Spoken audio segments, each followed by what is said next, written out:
রমজান মাসে তারাবির নামাজে একজন ইমামের জন্য কোরআন খতম দেয়া কি বাধ্যতামূলক? আর যারা তারাবির নামাজ পড়ছে তাদের জন্য কি কোরআনের আয়াতগুলো শোনা বাধ্যতামূলক, মানে ফরজ? এখানে একসাথে দুইটা প্রশ্ন।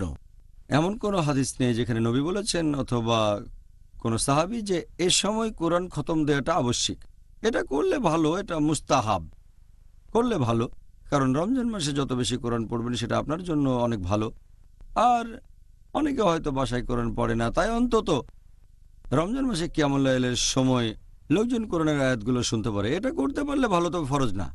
আর কিয়ামুল লাইলের সময় কোরআন পড়া হলে মুত্তাকিদের জন্য, মুসল্লিদের জন্য সেটা শোনাটা আবশ্যিক। কিন্তু এটা আবশ্যিক না যে আপনাকে কোরআন খতম দিতেই হবে।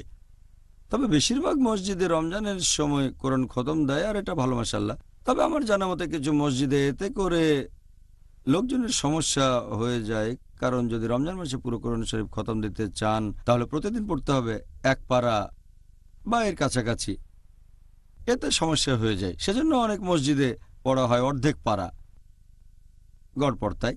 এভাবে রমজান মাসে অর্ধেক কোরআন শরীফ খতম দেয়, পরের রমজান মাসে তারা বাকি অর্ধেক খতম দেয়।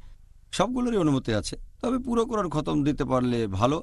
যদি না সেখানে বাচ্চা ছেলেপেলে থাকে, তারা হয়তো সেভাবে পারবে না, তাই দু একটা মসজিদে এমন করে, আলহামদুলিল্লাহ, সমস্যা নেই। পুরো কোরআন খতম দিলে ভালো, তবে এটা ফরজ না।